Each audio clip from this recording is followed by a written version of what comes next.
Greetings and salutations, fellow denizens of Supermax. It is I, Eric J. Chucky, joined, as always, by the boy. Hey. This is the Two Nerds Podcast, and today we're running down our top 5 favorite DC villains that are departed from the Bat family. This week at this time, terms and conditions may apply. If you know how all those links are in the description there, what if you clicked them?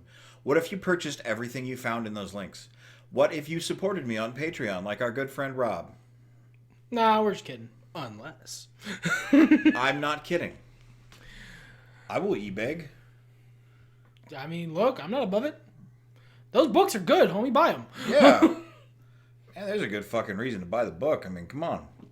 Anyway. Yeah, anyway. Talking about DC villains, this was a hard list for me. Not me. Pretty easy.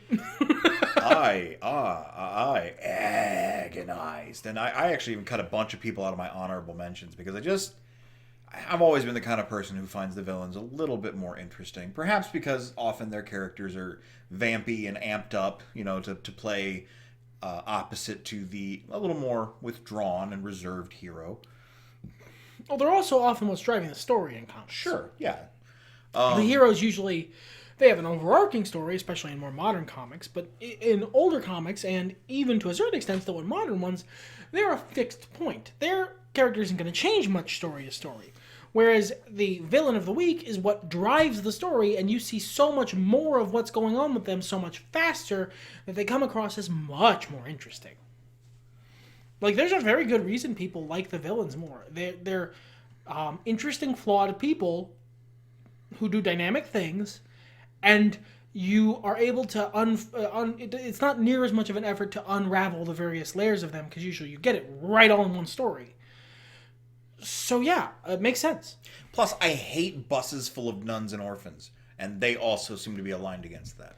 I could feel you waiting for me to stop talking so that you could do that joke. Exactly that joke. You felt that exact joke. I believe it. I just want confirmation. That's all. No, just a joke similar. Okay, all right. Well, let's not beat around that bush too much. You want to start or should I? I'll start. All right, so again, we're going from 5 to 1. Got some honorable mentions. I only have the 1. Some of us more than others. Yeah. But number 5 for me is Black Manta. He's the best Aquaman villain. Long and short of it, he's the best Aquaman villain. It's not close. Fucking Ocean Master a shit. He's got a really fun, interesting story. He has a couple different stories, and I kind of like all of them. But one of my favorites is the one where he used to be a member of the Atlantean military, who was like taken in by Atlantis and given, grafts and such to breathe underwater, and then became very dissatisfied with Atlantean society because it's just as much of a caste system as surface society. It's just the castes are different.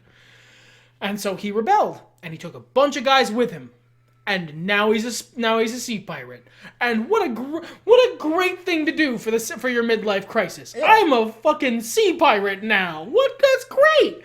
It reminds me of those like Batman level villains that are just like, I do crimes. It makes money and it's fun. Turns out we live in a society that's dumb. I do crime instead. Sometimes it ain't gotta be deeper than that. He's got a cool big head and he does eye lasers. Great. Got a great look. Great. Calderon's dad. Great. My number 5. Woof.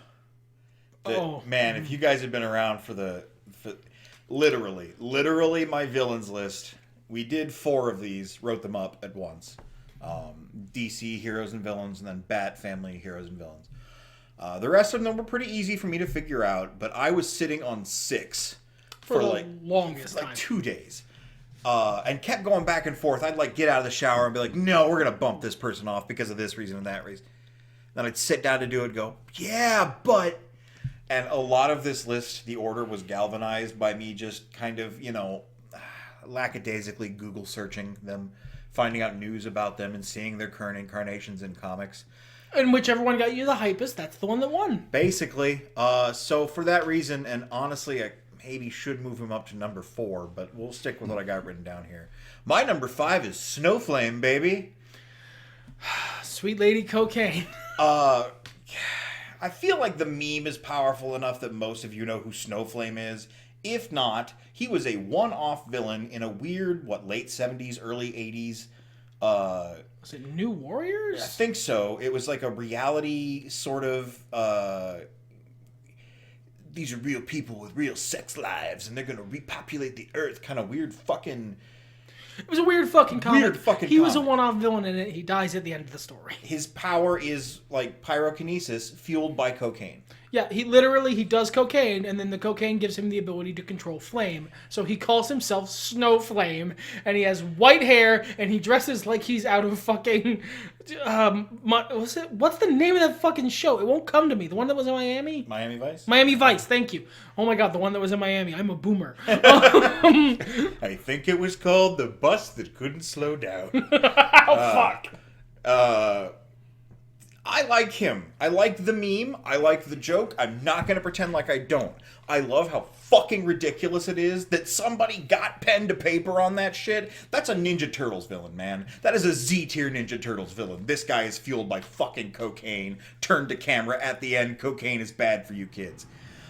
I also think you could take him seriously so well. He's a drug lord. He is a fucking El Chapo tier, 80s style fucking drug lord who gets magic powers from his product.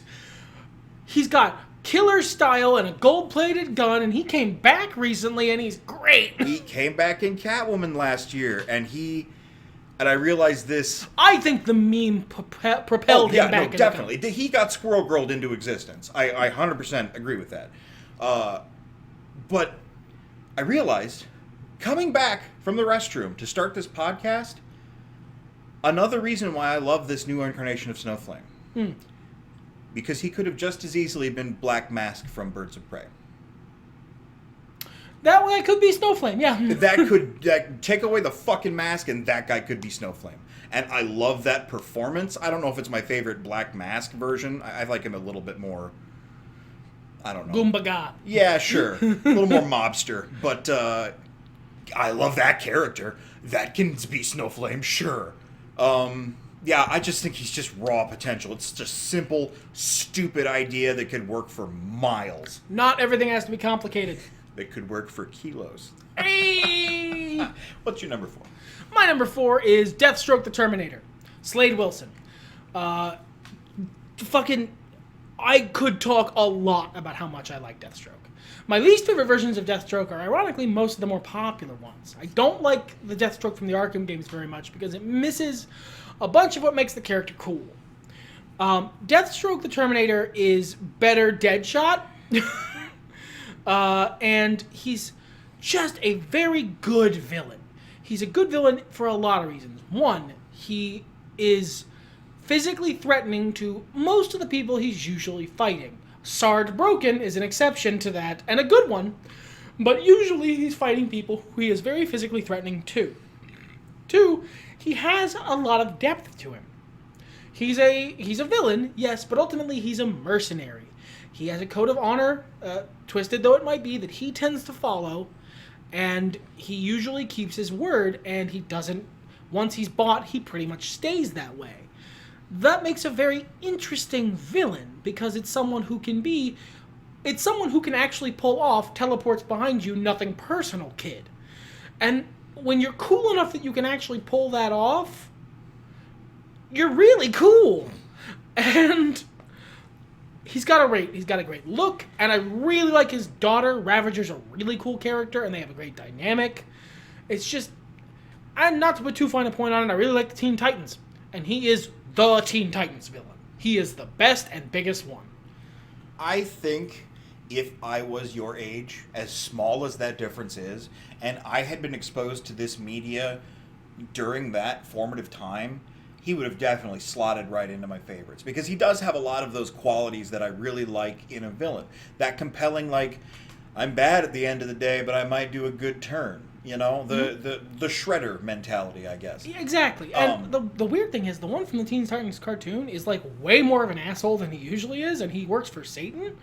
And that's not usual. Well, he works for Trigon. But, I mean, come on. But also, side note, it's really weird that in the Teen Titans cartoon they named him Slade. I get they couldn't call him Deathstroke the Terminator. I get that. But why did you do the equivalent of naming him Dave? We talked about this. I would have loved it if his real name had happened to be something really innocuous, like Jeff with a G. And they just said Jeff. Yeah. And Jeff's here. He's gonna fuck us up. Stop calling me that. My name's Murderbad the Killmeister. Side note: new favorite character, Murderbad the Killmeister. He's like Deathstroke, but red instead of orange. That's a completely original character that I've just invented. I fucking love him. I love him. Move on. I have to deal with Murderbad the Killmeister now, and that's going to take me a second to like, internalize. Speaking of badasses who do fun stuff, my number 4 is Lobo. You gotta love the main man. We don't count Skinny Lobo, because he doesn't count Skinny Lobo, so we're not gonna either. Some of Lobo's incarnations I'm not the most fond of, but man, that big, jacked, hook-wielding, cigar-chomping, motorcycle-riding dumbass. Clever, certainly, but stupid. He's a wrestling heel. Yeah, he really is. He's a wrestling heel given all the powers of Superman. Yeah. And I love wrestling, so I love Lobo. What if it was him and not fucking Bones on the Outside guy, Doomsday, who killed Superman? We still would not be hearing the end of it. Remember that time I killed you, bitch? Hey, you sure are talking a lot for a guy I killed once. He and Bane would high-five all the time. Every time they hang out. Oh my god. Bane must be so sad that his guys who have BTFO'd the main heroes club is only him and Doomsday. Like, Doomsday's not a good party, bro. No. Do you want to hang out later? Chill. Maybe have some... Right, you have Bones on the Outside and can only be killed in the same way once, so... Okay. That's a good story. Doomsday sucks. Yeah, Doomsday's fucking stupid. That story is better if anyone else but Doomsday is doing it. The version of Superman who did the Sard Borkin thing, if he accidentally Soups Borkin, that would have been a better story. Yeah. Yeah, I like Lobo. He's a big fucking goof. He's the best qualities of Bane and Sabretooth rolled into one and turned on its head, and Beetlejuice. Yeah, you gotta add Beetlejuice because there's like triangle. Yep. There's a swag that neither of those other two guys have. I don't know. Sabretooth's got some swag. Sabretooth has... Look, the kind of swag Sabretooth has is not family-friendly swag. Sabretooth has presence, we'll say. Yeah. Well, let's move along. Let's move to number 3. Interestingly, I think your number 3 favorite hero had a similar power set. I really like electricity powers, okay? They're cool. My number 3 villain is Livewire. Look, I'm not gonna lie, a big part of this, again, is cartoons. When I was a kid, Tank Girl, but with electricity powers, great. That's a great concept. I'm not arguing. Lori Petty, A+. Yeah, but, like, I actually like the character. Someone who, like a shitty, cynical asshole, essentially, who didn't buy into this whole Superman hype, and then she gets superpowers and immediately becomes a supervillain. Because if you're enough of a fucking funless, heartless dickface to not buy into this whole Superman thing, that's what you do with superpowers, is you immediately and gleefully become a supervillain. And she's got cool electricity powers, and she's got a fun personality, and, like, just is all around good. Yeah. A lot of murder, which is, that's good for a villain. Yeah. And if you hate nuns and orphans. She's also a great add-on to a villain team, because she's got a wry humor, and now Harley Quinn's a hero, so someone needs to be able to fill that slot.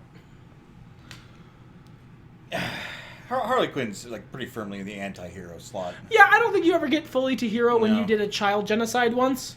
Yeah, she did that. I didn't forget. I mean, it's DC. We've all done something once, haven't we? Yeah, that's fair. If we're not holding Superman accountable for super dickery. That's fair. That's fair. I think this is the only person on my DC list who was super influenced by my own youthful cartoon watching. But there's a phenomena that I noticed happened around when the DC movies started happening again. Is that everyone who was on Super Friends got a pass. Maybe a little bit less so with like Superman because it's a little boring, but my mindset back in the day anyway. But the villains especially, like I don't know, there was something about them that was always really interesting because they never explained who the fuck these people were, I guess. And I was just like, wow, that guy's a jester and his name is Toyman. He got evil gadgets. That's very interesting. And we're never gonna explain any of that. Okay. This guy Brainiac in his special sweater. What a dude. Special sweater. I know exactly what you're talking about. But like I see Christmas sweater. Sure. Well, I mean, no pants either. Let's the thing that stood out most in my head though, to the point that I forgot the name of the character until I like saw him again in like some video game or something like that, or right? something, was Black Manta. That big fucking dome. That big fucking head that does laser eyes. What the fuck? And he was like never in the cartoon. Like he was at the table when they were all talking about shit, but no, he would never talk. Well, yeah, because he's with Aquaman. Yeah, he's fucking doing the sea shit. Lex has got to talk and Joker's gonna talk. They're the star characters, but here's this fucking dude who looks like he's out of a fucking 30s sci-fi dime novel, and I'm like, what's this guy's story? He really does too. And it turns out he's really fucking cool. Basically everything you said. My favorite version of Black Manta is the Calderon Black Manta. The, you killed my fucking dad. I'm fucking coming for that ass. And not a soul on earth is going to stop me. Not necessarily that character, but any version of that. The one in Injustice 2, and then the Injustice comics, is that Black Manta. And I love that. Because it's that quandary of, that gets really deep and philosophical and often overanalyzes things. Do the superheroes make their own villains? Are you not responsible for the Joker, Batman? No. No. Except for we're here, yes. You killed my dad, murdered my dad in front of me, and then, like the bride, shrugged and went, if you feel sore about it, come after me later. And he went, "K!" I mean, like, at the end, no, Black Manta is still responsible for Black Manta. He is the one choosing to be a sea pirate. Well, the sea pirate version. The one I was talking about was more like, the revenge version. He is the one bitter. Choosing to blow shit up for vengeance. But, sure. But he's got a pretty decent reason. Yeah, and yeah, just Aquaman kind of shrugging like, Your dad was a murderous sea pirate. I'm not sorry. But it does allow for good storytelling. The guy cuts a cool figure, and oh my god. I remember when they dropped him in Injustice 2, which is probably my favorite version of the character. Like, I like the rest, but I think they did him dirty in the fucking movie, but whatever. He's cooler than that. That's Boba Fett shit right there. I mean... You know what, 20 years from now, he'll get his. God, fucking your lips to God's ears. That's a universe I want to see.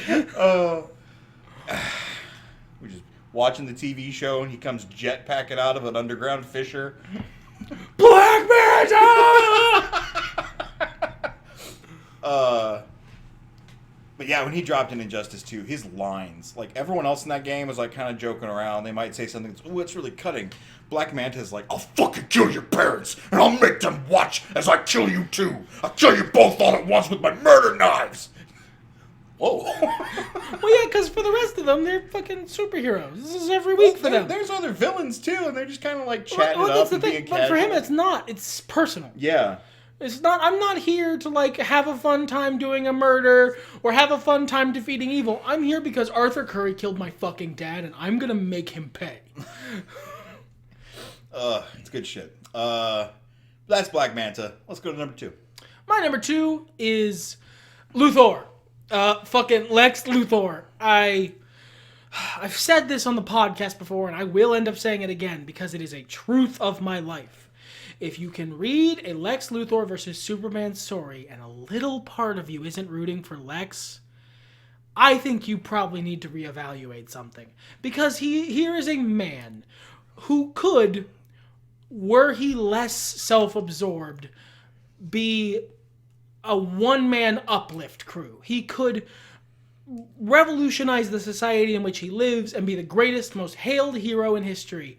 But because he cannot stand the thought of one person being more famous and beloved than him, he becomes an absolute bloody-minded psychopath trying to see if his arms are long enough to box with God every week because he knows they are. And you gotta admire that. You gotta admire the drive of a guy who is willing to fist fight a physical god in a robot suit. And not for any good reason. Only because to prove that he's better. I love that. That's such an amazing villain. He serves as an excellent, focal point villain for so many other superhero stories. Putting in a Lex Luthor in your story is a great way to go, oh shit just got real if Superman's not around. And he's just a bloody-minded, driven force of will. In an earlier age, he would be a king. And that's such a good character. Yeah. Lex was the number 6 that didn't make my list. Which I'm sure a lot of you out there are going, Snowflame? Snowflame! Over Lex Luthor. And there's a reason for that. I love Power Suit Lex. I love trying to buy up land Lex. I love President of the United States Lex Luthor. I don't give a shit about the dude in the purple and green and his big robot laughing maniacally. I don't give a fuck about... To be clear, power suit means with a power tie. Yeah, with a power tie and the big shoulders. Clancy Brown. Looking like a slimmed down Kingpin. Kingpin been hitting that keto. I got really into CrossFit. But the That's alien not can't cool. do that. Kingpin, let's not get Kingpin into CrossFit. I don't think anybody needs that. I like that Lex. I don't like the classic villain Lex, and that's so much of his history. Well, because eventually, if you're a comics writer who only knows how to resolve stories via punching, eventually Lex has got to be willing to get punched, and unless you give him a big robot suit, that's a one-punch fight. Well, and he's been hanging around since back in days. So well, he was an evil scientist back then. Sure, I don't care for that version of him either. I like big money, big prizes. I love it. I'll buy that for $1, Lex Luthor. Yeah, you like the RoboCop villain Lex. Hell yeah. The best version of Lex. Hell yeah. Indisputably. And, yes, that's the best version of him. Professor Capitalism. Yeah. And he shows all of the bad aspects of capitalism in a beautiful villainous portrayal. That's why he's a great antagonist in Superman Red Sun. Anyway. I would love to see an episode, maybe a small movie, a what if of Lex in a world without Superman where he's just pleasant and makes a lot of money. And helps everyone and cures cancer and just fucking does all the shit he said he would do if it weren't for the alien, because he doesn't have the funny thing is that's not what would happen. No, I'm sure he would have found something else. It'd be Bruce Wayne. It would. I mean, I would love to see that. Would be the episode. Would be all of that, and we're like, wow, maybe Lex isn't a bad guy, and then he finds out about one person who might be better than him, and you see the Lex crazy eyes go. Yes, and then that's where it ends. Perfect. Yeah, somebody else wins Time Magazine Man of the Year. Oh. And it just cracks his skull. That's not going to be acceptable. And he sounds calm, but they zoom in on the eyes. He's got the forehead vein throbbing. Perfect. My number 2, which I'm going to be a little brief about because, reasons, is Vandal Savage. Another recent convert for me. DC Comics in general are pretty recent. My youth, I only really knew Batman and the Super Friends, like I said. Vandal Savage, I like him almost entirely because of his personality and his ability to get shit done. Vandal Savage is a good villain because of good booking. Vandal Savage wins until he can't win anymore. When he's being done well, yeah, basically. He's not this fucking... He's not a god. No. I mean, he's very powerful, but he's not he is unfrozen caveman lawyer. Yeah. And he has one weird trick. Murderers hate him.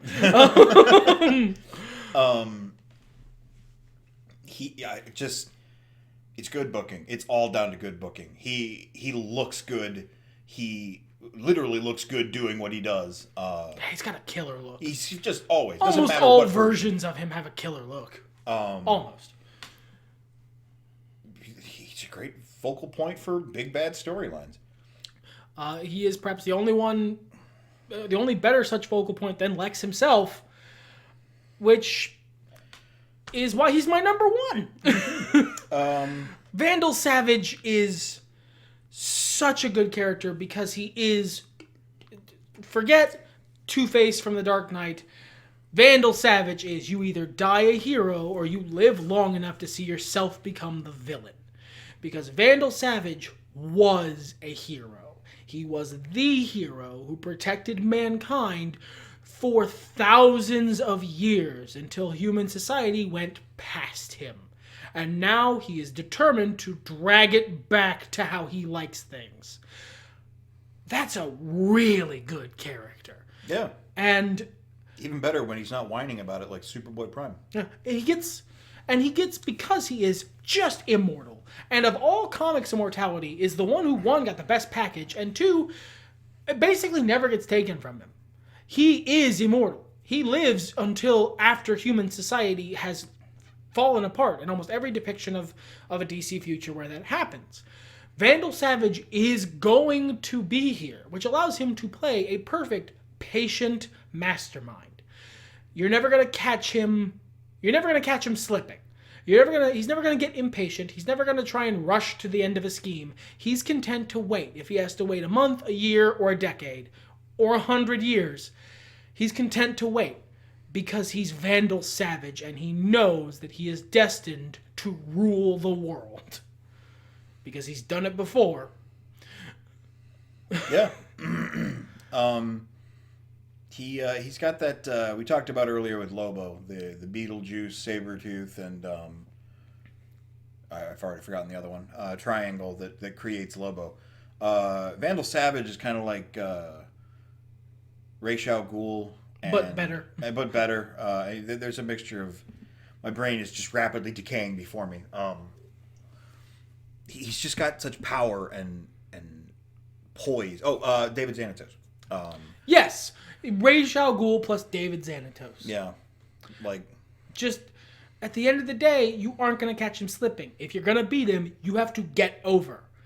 And that means that every story where he loses, the heroes are at their best because you have to be to beat him. That's great storytelling. It's good booking. He is, if Lobo is a wrestling heel, Vandal Savage is Vince McMahon. Yeah, pretty much. Eternal, undying, and evil. Sorry, that's not the point I was trying to make. But I really like the character. If I were given the opportunity to make my own version of the DC Universe, Vandal Savage would be probably the key place where I would start. He would be, as he is in various versions and various different times, all this stuff has been explored before, but I would make him the one who started what would eventually become the League of Shadows. Or I would have the League of Shadows be something that arose in response to Vandal Savage's existence. And I would have him be... Vandal Savage is DC Revan. Yes! Perfect, yes. He's not a good guy.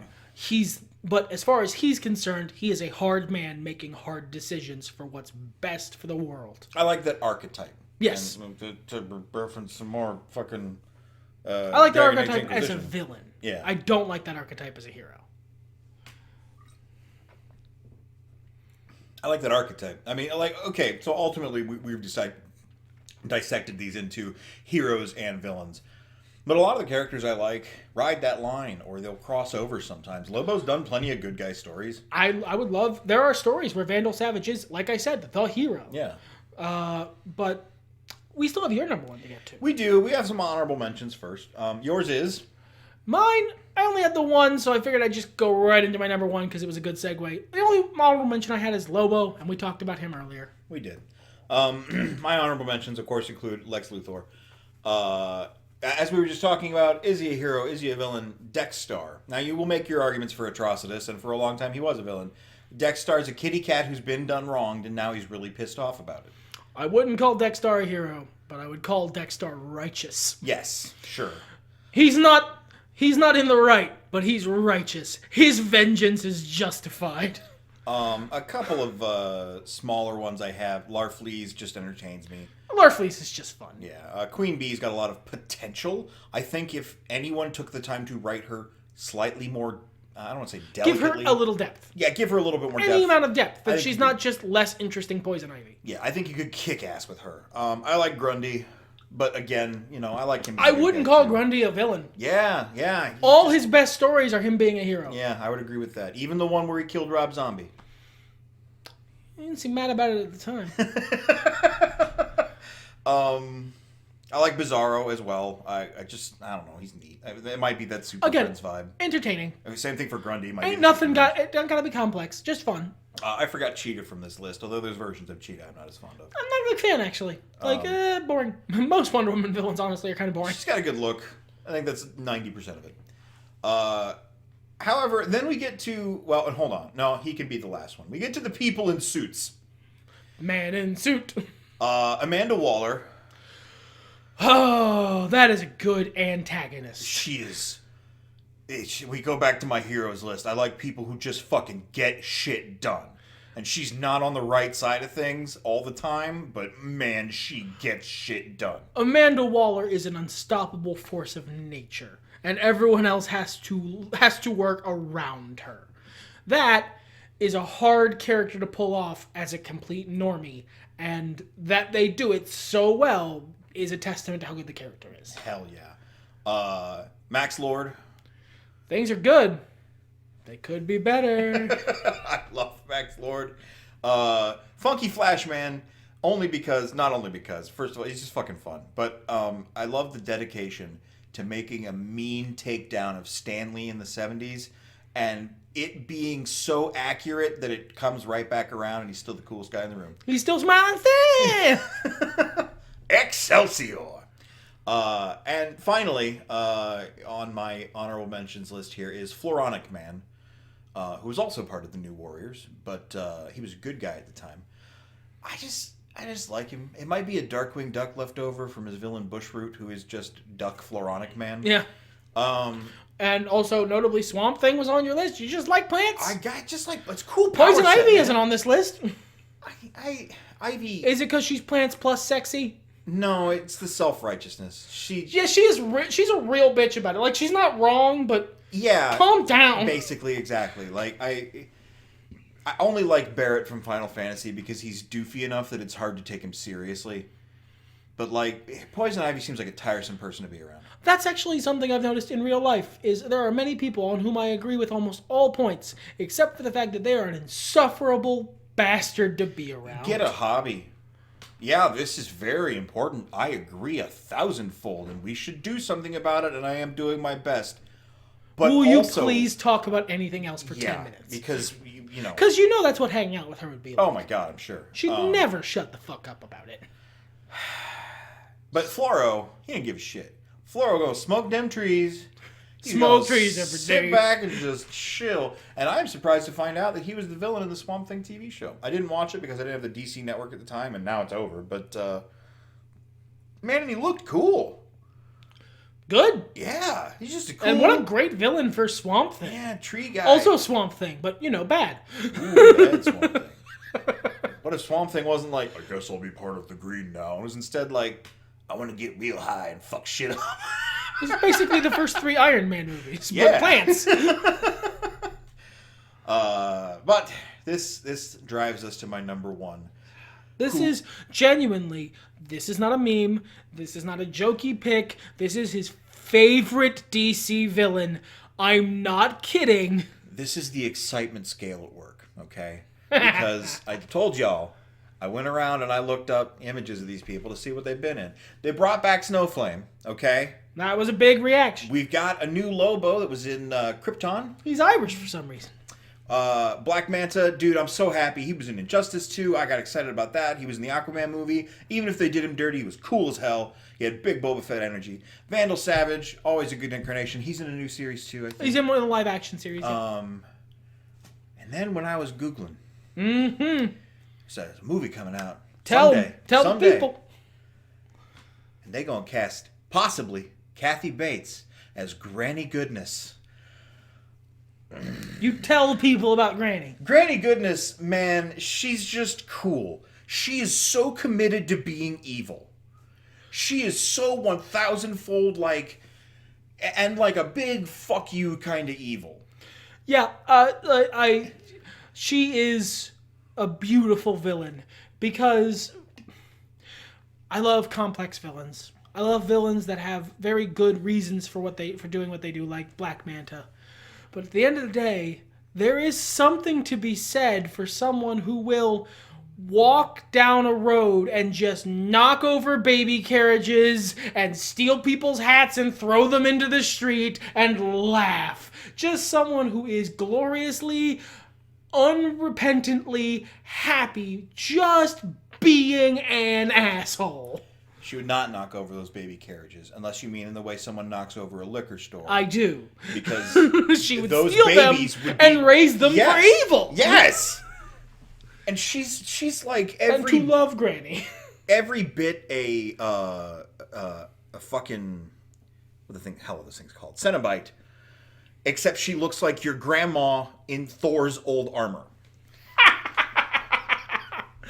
Like, she fucking tortures people, and, like, she is 1,000% evil. She is made of everything Starscream, except she's loyal as fuck. Yeah, Granny Goodness reads like a fucking 9 on the Starscream spectrum. But she's not. She's a 0. She's loyal to Darkseid and anti-life unto death. And it makes for such a great villain. And it's like, and she throws people off their game. And that's the thing I love about her the most. You expect, as I believe I described him, a gray nutsack dressed as a blue bullet, to be the bad guy. You expect these big nasty things like Trigon that we've mentioned several times. That's the villain. Various versions of Satan. But, Batman walk into a room and I gotta save the day, and inside is Grandma, cackling and screaming under the heavens, and she may or may not sound like Ed Asner. Batman's gonna go, fuck, what? Oh, man, I gotta punch Grandma. He's gonna have pause. It fucks with people. You don't want to beat up your grandma. She doesn't want that shit too. She doesn't want you to beat up your grandma. You gotta love Granny. You gotta work for Granny. Granny's gonna help. She'll give you the good cookies after you sit in the wire room for a while and think about how much you love anti-life. Granny loves all of her children, and sometimes they must be disciplined, and you must put them in the pain cube until they learn.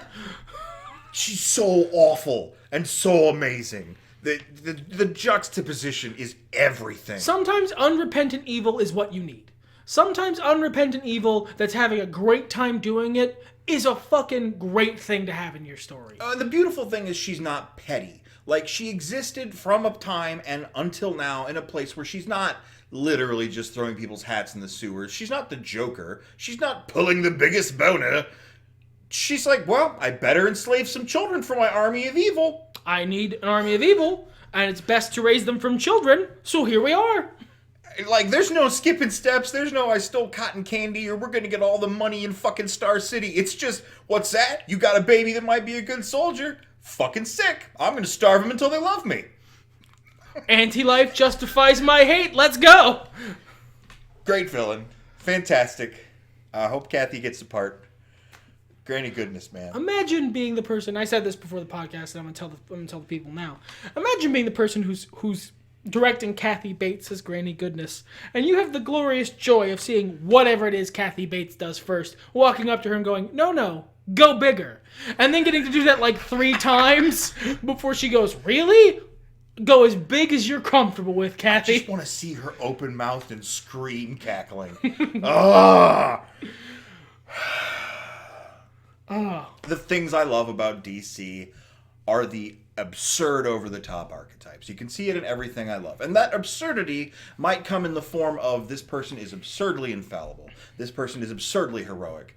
But it is also, this person is absurdly... This person is cocaine. Yeah, or this person is absurdly committed to the cause of destruction and destroying all life in the universe. But in, like, a fun way. Yeah. Well, there's no reason we have to make destroying all life in the universe a downer, everybody. Come on, let's go have cookies at Granny's. It was a comic panel I ran across when I was doing a little bit of research for this podcast to make sure I had all my ducks in a row, because DC continuity is fucking Swiss cheese and spaghetti. There was a comic panel of her reminiscing with Barda about, remember that time I didn't allow you to drink water for a month? That was fun, wasn't it? No. Oh, you. Glorious. I don't think we're going to do better than that. You can't do better than Granny Goodness. She's Granny fucking Goodness. Everything's better when nerds talk about it. Fuck it.